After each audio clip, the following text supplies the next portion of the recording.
صادق و امین، امام المتقین، سید المرسلین، رحمت للعالمین،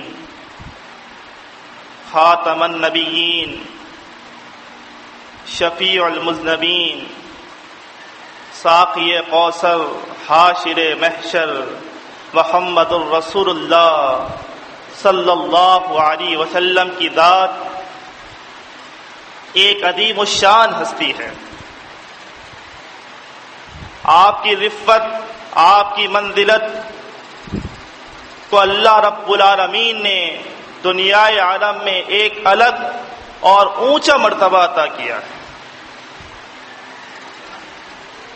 یہی وجہ ہے کہ اسلام کی یہ قائد محمد الرسول اللہ صلی اللہ علیہ وسلم کی عظیم الشان ہستی اور آپ کی عظمتوں کے الگ الگ باب، جن کو اللہ رب العالمین نے قرآن مجید میں مختلف مقامات پر مختلف طریقوں سے بیان کیا ہے، لیکن دشمنان اسلام، یہود و نصارہ، جو کہ اس بات سے سخت حسد اور نفرت کرتے ہیں کہ دین اسلام ترقی کرے، یہ بات ان کو اندر سے مستقل کھائے جاتی ہے کہ کہیں دین اسلام دنیا پر راج نہ کرنا شروع کر دے، اور اس ترقی کی روک تھام کے لیے وہ اس میں مختلف قسم کے روڑے اٹکاتے رہتے ہیں، چاہے معاملہ اسلام کی حقانیت کا ہو، چاہے معاملہ اسلام کی امن پسندی کا ہو، چاہے معاملہ اسلام کے قائد محمد الرسول اللہ صلی اللہ علیہ وسلم کی ذات کا ہو۔ یہ اس قسم کے لوگ یہاں پر پیدا کرتے رہتے ہیں، اور وقفے وقفے سے یہ لوگ سر اٹھا کر آتے رہتے ہیں، جو کہ آپ کی شان میں، آپ کی ذات میں گستاخی کرتے ہیں، اور جو ہستی محمد صلی اللہ علیہ وسلم کی ہے، آپ کی وہ صفت جو کہ آپ کو تمام لوگوں میں ممتاز کرتی ہے، آپ کی وہ عظمت، آپ کی وہ صفت جو کہ منفرد صرف اللہ رب العالمین نے آپ کو دی ہے، وہ اس بات کی ہے کہ محمد الرسول اللہ صلی اللہ علیہ وسلم خاتم النبیین اور خاتم الرسل ہیں۔ اسلام کے ڈکیت اس بات سے بھی باز نہیں آتے کہ وہ اس پر ڈاکہ ڈالیں، جبکہ قرآن مجید اس بات کو مکمل طور پر بیان کرتا آ رہا ہے، اور سورہ احزاب میں واضح طور پر اللہ رب العالمین نے فرما دیا: ما کان محمد ابا احد من رجالکم ولکن رسول اللہ وخاتم النبیین وکان اللہ بکل شیء علیما۔ اے ایمان والو، اس بات کو کان کھول کر سن لو، محمد صلی اللہ علیہ وسلم تم مردوں میں سے کسی کے والد نہیں، کسی کے باپ نہیں ہیں، وہ تو اللہ کے رسول ہیں اور خاتم النبیین ہیں، یعنی کہ نبی صلی اللہ علیہ وسلم کے بعد اپنا کوئی نبی آ سکتا ہے، اپنا کوئی رسول آ سکتا ہے، نہ ہی کوئی محدث آ سکتا ہے، نہ ہی صاحب وحی آ سکتا ہے، نہ ہی صاحب کشف آ سکتا ہے، اور نہ ہی کوئی شخص جو کہ صاحب علام ہو آ سکتا ہے۔ یہ علیحدہ بحث ہے کہ لوگوں نے اس آیت کے اپنے اپنے زاویوں سے الگ الگ ترجمے کیے ہیں، لیکن آج میں آپ کے سامنے خاتم النبیین، خاتم الرسل، رسول اللہ صلی اللہ علیہ وسلم کے آخری نبی ہونے کی دلیل قرآن مجید کی مختلف آیات سے دوں گا، کیونکہ اللہ رب العالمین کا ایک طریقہ ہے، اللہ رب العالمین کا ایک دستور ہے، اس کی سنت ہے۔ انبیاء اور رسول کو بھیجنے کے مقاصد ہوا کرتے تھے، اور بعثت نبوی کے اللہ رب العالمین کے نزدیک قرآن مجید کے ذریعے 4 اسباب ہو سکتے ہیں۔ جب ان 4 اسباب میں سے کوئی سبب پیدا ہوتا ہے تو اللہ رب العالمین کسی نبی کو بھیجتا ہے یا کسی رسول کو بھیجتا ہے جو کہ امت کی اصلاح کرے۔ اور فللہ الحمد، محمد الرسول اللہ صلی اللہ علیہ وسلم کی موجودگی میں اللہ رب العالمین نے یہ 4 اسباب اسی وقت ختم کر دیے اور اس کی دلیل قرآن مجید کو تا قیامت تک کے لیے بنا دی۔ وہ 4 سبب کیا ہوتے ہیں؟ پہلا سبب یہ ہو سکتا ہے کہ جس نبی کے ساتھ اللہ رب العالمین نے جو شریعت نافذ کی ہے، جو قوانین لاگو کیے ہیں، اس نبی کے گزر جانے کے بعد وہ شریعت مٹا دی جائے، اس شریعت کو ختم کر دیا جائے اور اس میں لوگ اپنی من گھڑت باتیں شامل کر دیں اور پھر اس کا کوئی سیاق و سباق موجود نہ رہے۔ ایسے موقع پر اللہ رب العالمین کسی دوسرے نبی کو بھیجتا ہے جو اثر نو اس شریعت کو واپس زندہ کرتا ہے۔ لیکن جب اللہ رب العالمین نے خاتم النبیین محمد صلی اللہ علیہ وسلم کو مبعوث کیا تو قرآن مجید میں یہ آیت اتار دی، انا نحن نزلنا الذکر وانا نحن له حافظون۔ اے رسول صلی اللہ علیہ وسلم، بے شک اس نصیحت قرآن مجید کو ہم نے آسمان سے نازل کیا ہے اور بے شک تا قیامت روز آخرت تک اس نصیحت کی حفاظت ہمارے ذمے ہے۔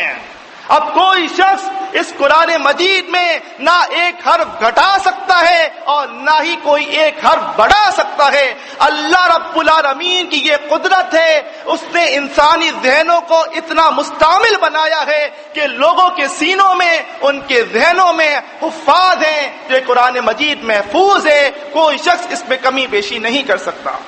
یہ سبب اللہ رب العالمین نے آپ کی موجودگی میں ختم کر ڈالا۔ دوسرا سبب یہ ہو سکتا ہے کہ جو شریعت اللہ رب العالمین نے نافذ کی ہے اور اس نبی کے گزر جانے کے بعد اللہ رب العالمین اس میں کوئی اضافہ کرنا چاہتا ہو یا اس پہ کسی قسم کی کمی کرنا چاہتا ہو،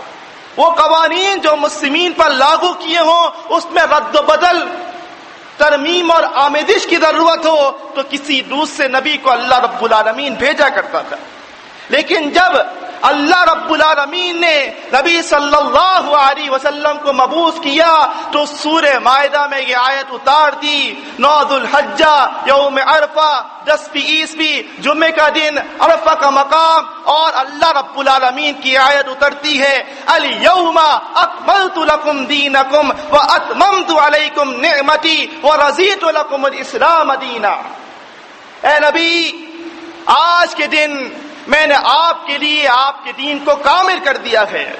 اپنی نعمتوں کو تمام کر دیا ہے، اور جو دین میں نے آپ کے لیے پسند کیا ہے وہ دین اسلام ہے۔ آج کے بعد نہ اس شریعت میں کسی اضافے کی ضرورت ہے اور نہ ہی اس میں کسی قسم کی کمی کی ضرورت ہے۔ اللہ رب العالمین نے آپ کی موجودگی میں یہ دوسرا سبب بھی بعثت نبوی کا ختم کر ڈالا۔ تیسرا سبب اللہ رب العالمین کے دستور کے مطابق کسی نبی کے بھیجنے کا یہ ہو سکتا ہے کہ ایک نبی موجود ہے اور وہ اللہ رب العالمین سے یہ دعا کرے، یہ گزارش کرے کہ وہ اپنی معاونت کے لیے کسی دوسرے انسان کے لیے نبوت مانگے۔ جیسے کہ موسیٰ علیہ السلام موجود تھے بنی اسرائیل کی تبلیغ کے لیے، اور انہوں نے اپنے بھائی ہارون علیہ السلام کے لیے اللہ رب العالمین سے دعا کی تھی، اور ہارون علیہ السلام کو اللہ رب العالمین نے نبوت عطا کی۔ لیکن جب محمد الرسول اللہ صلی اللہ علیہ وسلم کو اللہ نے مبعوث کیا تو آپ کے ساتھ ایسے جانثار صحابہ کو منطبق کر دیا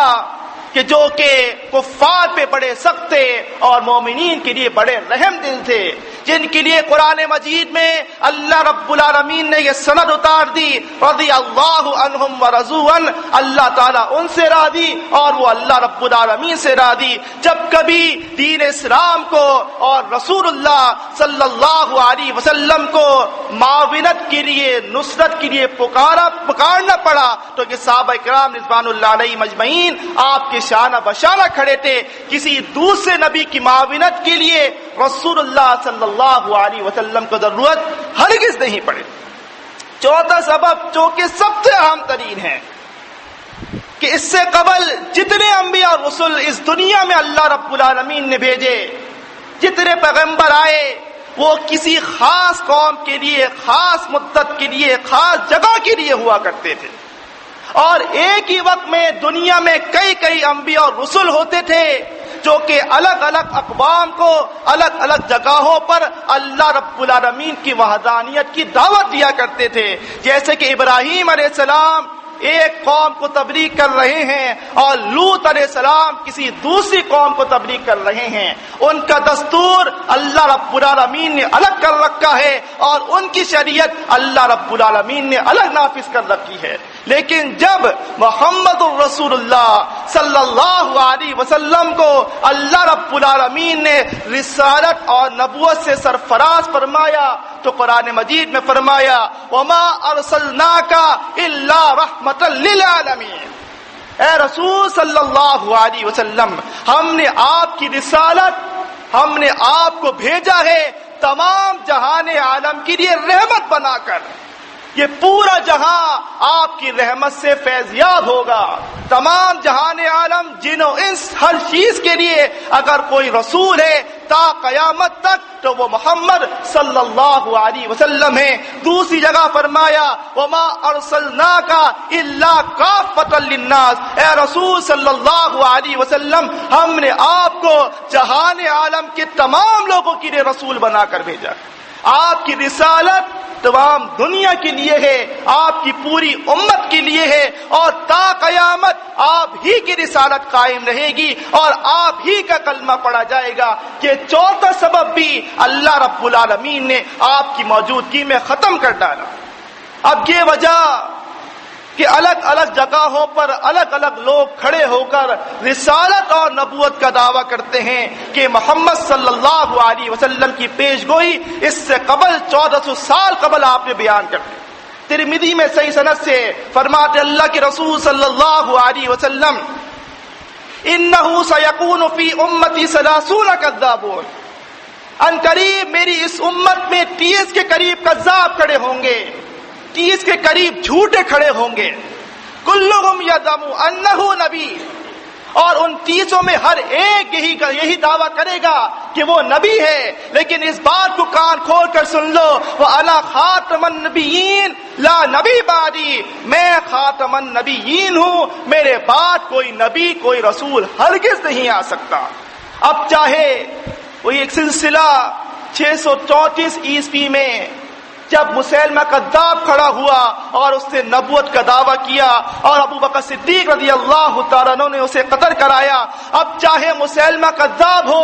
ایران کا بیاہ اللہ ہو، پنجاب کا گرو نانک ہو یا ہند کا مرزا غلام ہو، یہ تمام اللہ کے رسول صلی اللہ علیہ وسلم وعدے کر گئے یہ کذاب ہیں، یہ دجال ہیں، یہ نبی نہیں ہو سکتے، کوئی نبی ہے تو وہ محمد صلی اللہ علیہ وسلم ہے۔ چاہے کتنی اسمبلیوں میں سینٹ کتنی ہی چیزیں پاس کر لیں، کتنے ہی بل بنا لیں، کتنے ہی قوانین میں ترمیم کی جانے کی کوشش کی جائے، وہ لوگ جو آپ پر ایمان رکھتے ہیں، جو اللہ کی وحدانیت کی گواہی دیتے ہیں، وہ اس بات کو ذہن نشین کر چکے ہیں کہ آپ نے فرمایا بعثت انا والساعة كهاتين،